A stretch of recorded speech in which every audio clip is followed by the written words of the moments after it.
My parents treated me like a miracle, while erasing my sister from existence, then ignored her passing. To celebrate my birthday, so I used her diary to reveal their abuse, and destroyed their lives with one perfectly timed moment of revenge. Growing up, my parents coddled me like I was some kind of miracle boy. Every little thing I did was celebrated, and everything I wanted was handed to me. Mediocre grades meant getting taken out to my favorite restaurants, and I had a weekly allowance of $35 at 6 years old. They posted every detail about my life on Facebook, bragging about me like I was their prized possession. But the problem was, I wasn't their only kid. My sister Ava was 3 years younger than me, and she was the total opposite in their eyes. A failure, a screw-up deserving of nothing. Some of their friends didn't even know Ava existed. That's how little they talked about her. But the thing was, Ava was amazing. She was better than me at school, sports, making friends, but my parents didn't care. They didn't just not care either. They'd force her to lose her friends or drop her grades, so I don't feel ashamed. It hurt her a lot. Every time I looked in her eyes, she was on the verge of crying. So when I was 8, I sat her down, and Pinky promised her that from today, I'd be the best big brother ever. And so from that day on, every time she brought home a good grade, I'd hype her up and use my allowance to buy her ice cream. I'd persuade our parents into going to her games by saying that I wanted to go. Every time our parents dismissed her achievements, I'd be the first one there, clapping for her and making her feel like every child should feel, loved, heard, and seen. Our bond grew extremely strong over the years, but then tragedy struck. I was coming home from my first year of college, and my parents had planned a huge celebration for my 19th birthday. I told them I didn't want all that, but they never listened, just kept planning everything for me. I told them again, I didn't care about that. The thing I wanted most was to spend time with Ava again. She was 16 now, bright and full of life despite everything she went through. They just chuckled at me, saying why would I want to spend time with their reject little sister? I ignored them. A few days before my birthday, Ava came bouncing into my room, holding this scrapbook she'd been making for months. She showed me pages filled with pictures and memories from our childhood. "It's not finished yet," she said, smiling proudly. "I still need a few more things to make it perfect." I hugged her tight. And then, just 3 days before the party, it happened. Ava was in a horrible car accident on her way to get art supplies for the scrapbook. She didn't make it. I collapsed to the floor when I heard, crying so hard it felt like my soul was tearing apart, and all my parents could do was exchange a cold glance. My mother's first words were, "We'll need to adjust the birthday arrangements." The days after felt surreal. My parents mechanically arranged a sparse funeral, barely seeming to register what had happened. Instead, they obsessed over the details of my birthday party. When I begged them to cancel, my mom just said cheerfully, "Life goes on. Ava wouldn't want us to cancel your special day," but all I saw was them spending more time choosing my birthday cake than Ava's coffin. Cleaning out her room was unbearable. I sat in the middle of her floor, surrounded by her clothes and art supplies, tears streaming down my face. That's when I found her diary. Every page broke me a little more, reading about how deeply she felt our parents' rejection, but never blaming me. "Max is the only one who sees me," she wrote. "He makes me feel like I matter." The scrapbook was there too, unfinished. At the funeral, I gave a eulogy that left everyone in tears. Everyone except our parents, who stood there, expressionless. Afterward, Dad pulled me aside, whispering, "Let's put this behind us. We have your birthday dinner reservations at 7. I felt sick to my stomach. On my birthday, the house was decorated lavishly. My parents handed me expensive gifts and revealed a huge cake reading, "Our perfect son." I sat there numb with grief until Mom chirped, "Enough moping, Max. Ava had her day yesterday. Today is about you." It was like getting punched in the gut. I stood up, shaking with anger and sadness, asking how they could possibly celebrate. My father calmly replied, "We've always known you were special." Ava understood her place. That's when something snapped inside me. I exploded, telling them exactly how Ava felt, unloved, invisible, and how I spent my entire life trying to shield her from their cruelty. My mother rolled her eyes, calling it teenage dramatics, while Dad shrugged and said, "Let's focus on the positive. We still have you." Tears blurred my vision. I grabbed the cake and hurled it against the wall. "I can't do this," I said, my voice shaking. Mom started theatrically sobbing, accusing me of betrayal, while Dad threatened to cut me off financially. I stared at them coldly and said, "You already cut me off in every way that matters." I packed my things, my hands trembling, and took Ava's scrapbook and diary, the only things left worth keeping, and headed out, or at least I tried, because my mother blocked me. "You're not leaving!" she yelled. She screamed, her face contorted with rage. I tried pushing past my mother to leave with Ava's belongings, but she grabbed my arm with surprising strength, her nails digging into my skin. I instinctively pulled away, causing her to stumble backward into the wall, her head hitting with a dull thud. Dad rushed to Mom's side, checking her for injuries and glaring at me with pure hatred. But instead of backing down, I stood my ground, clutching Ava's diary to my chest. Dad's face contorted with rage as he lunged at me, trying to grab the diary while shouting that I had no right to take family property. I dodged his grasp and backed toward the door, telling them I was leaving and they couldn't stop me. But Dad threatened to call the police and report me for assault and theft. Panic surged through me as I realized they might actually take Ava's memories away from me. So I quickly stuffed the diary and scrapbook into my backpack. Mom recovered and started crying dramatically, begging me not to leave and saying they'd forgive me if I stayed. But her tears seemed hollow after years of watching her ignore Ava's pain. I told them I needed space and would be staying with my roommate Jake for a few days, hoping this compromise would diffuse the situation. Dad seemed to calm down slightly at my more reasonable tone and reluctantly stepped aside. But as I reached the door, he whispered, "If you leave now, don't expect any more tuition payments." I paused, the reality of potentially losing my education hitting me hard, but remembering Ava gave me strength to walk out anyway, saying, "Some things matter more than money." I crashed at Jake's apartment, emotionally exhausted but relieved to be away from my parents. But after 3 days, my bank account was suddenly emptied, and my credit card declined when I tried to buy groceries. I called the bank in a panic, only to discover my parents had removed me from our joint accounts and canceled the cards they had co-signed. I applied for emergency financial aid at the university and picked up extra shifts at my campus job to stay afloat. But my parents started spreading lies to extended family, claiming I'd had a mental breakdown after Ava's death and become violent. Relatives I'd been close with started sending concerned messages or avoiding me altogether, leaving me feeling increasingly isolated. I decided to read through Ava's diary completely, hoping to find comfort in her words. But what I discovered was far worse than I imagined. Detailed accounts of emotional abuse when I wasn't around, and hints that our parents had deliberately sabotaged a scholarship opportunity that would have been her ticket to freedom. I felt physically sick with guilt for not seeing the full extent of their cruelty, and became determined to clear Ava's name somehow. I reached out to Ava's best friend Emma to share what I'd learned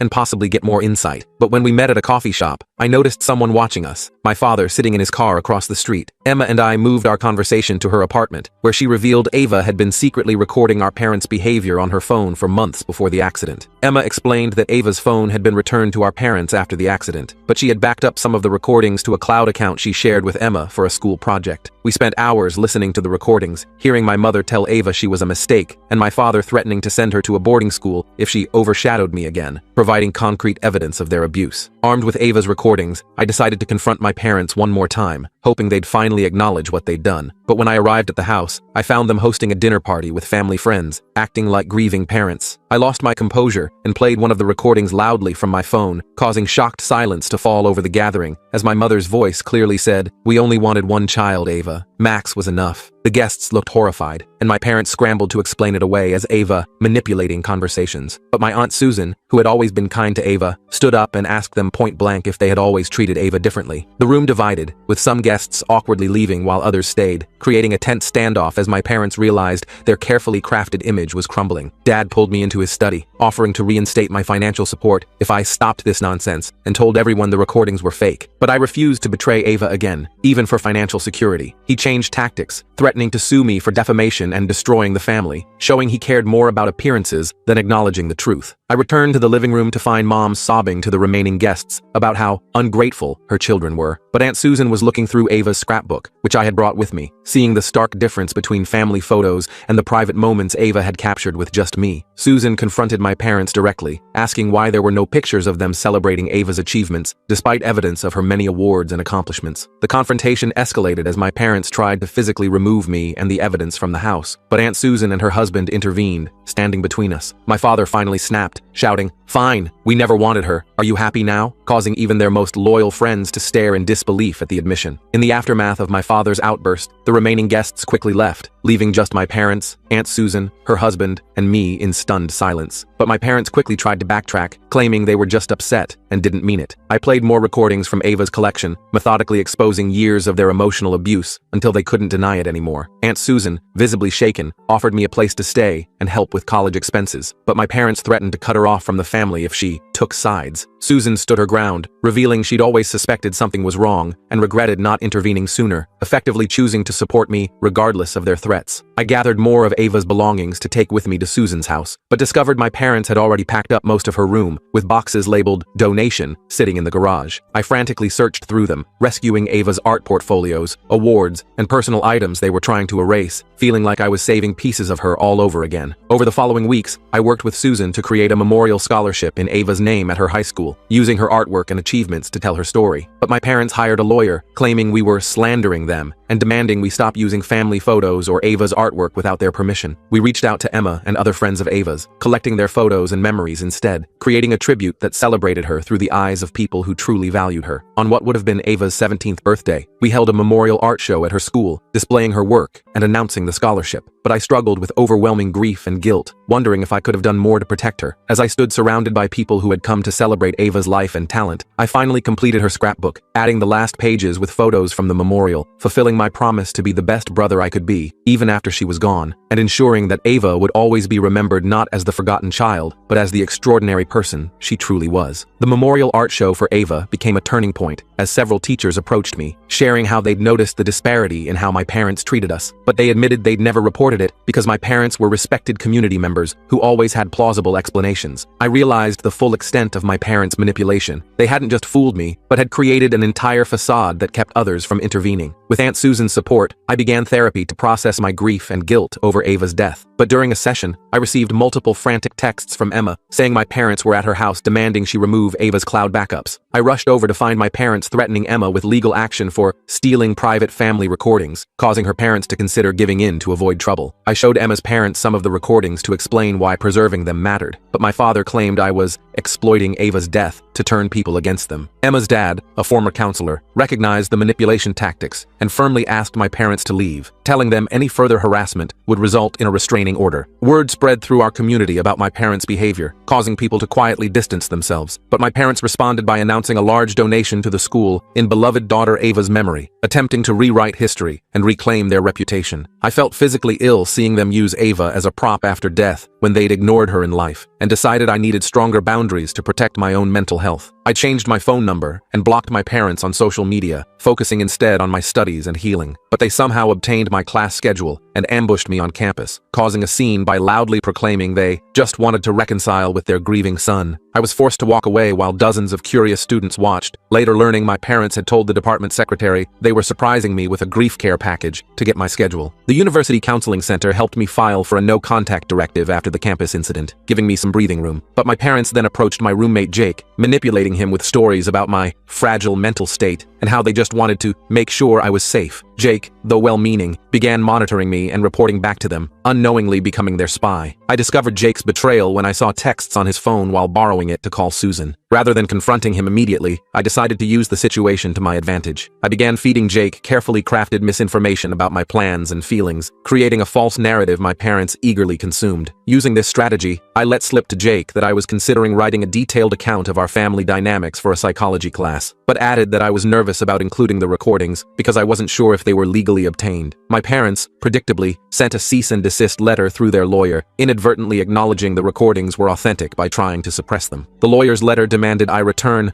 all property belonging to the family, including diaries, recordings, and photographs. But I had already created secure digital backups of everything with Susan's help. When I showed the letter to my therapist, she recognized it as continued emotional abuse and suggested I consider legal options to protect myself. I consulted with a family law attorney who reviewed Ava's recordings and my documentation, but explained that while the evidence showed clear emotional abuse, legal action would be expensive and emotionally draining. The attorney instead helped me draft a powerful response letter detailing exactly how my parents had failed both their children, with specific examples from the recordings, ending with my terms for any future contact. My letter to my parents included conditions, acknowledge their treatment of Ava, attend family therapy if they wanted any relationship with me, and stop the public performance of grieving parents. But instead of responding directly, they showed up at Aunt Susan's house unannounced, demanding to speak with me. Susan called me at work, warning me not to come home until they left, as they were becoming increasingly agitated. I finished my shift and headed to Emma's place instead, but noticed my father's car following me through traffic. When I took several random turns to confirm I was being followed, he stayed right behind me. I drove directly to the police station,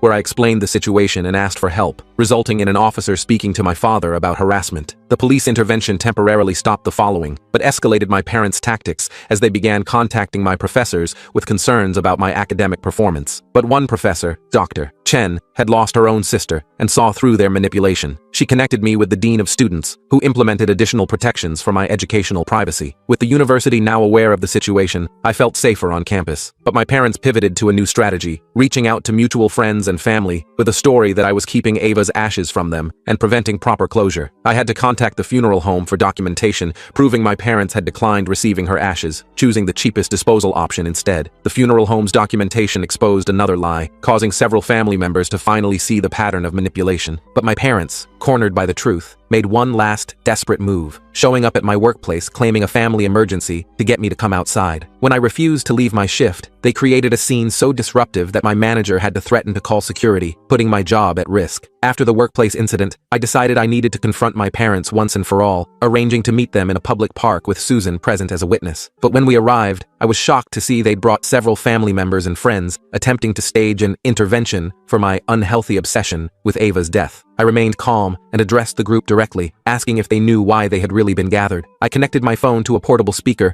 and played a compilation of the most damning recordings of my parents' treatment of Ava. But my father lunged forward, trying to grab my phone and stop the playback. Susan stepped between us, while the assembled friends and family members listened in growing horror to my mother telling Ava she was nothing compared to her brother. As the recordings continued, some family members tried to leave, uncomfortable with what they were hearing. But my parents blocked their path, insisting everything was being taken out of context. My cousin Tyler, who had been close to Ava, stood up and shared his own observations of how they'd treated her at family gatherings, opening the floodgates for others to speak up. One by one, people shared small moments they'd witnessed, Ava being ignored at Christmas while I received piles of gifts, her achievements being dismissed, the constant comparisons, creating a devastating collective testimony. But my parents became increasingly defensive, eventually shouting that everyone was ganging up on them. My usually quiet grandfather stood up and told them, "I've heard enough," before walking away, followed by almost everyone else. Left with just us and two stubborn family friends, my father finally dropped the facade, coldly stating that they had always known I was the special one, and Ava was just average. But I pulled out the final piece of evidence, Ava's academic records showing she had qualified for advanced placement in multiple subjects, alongside rejection letters with my parents' signatures declining these opportunities. Their last supporters finally saw the truth, leaving my parents truly alone with the consequences of their actions for the first time. In the weeks following the park confrontation, extended family rallied around me, sharing their regrets for not seeing the truth sooner, but I struggled with accepting their support, wondering where they had been when Ava needed them. I started a family discussion group focused on recognizing signs of favoritism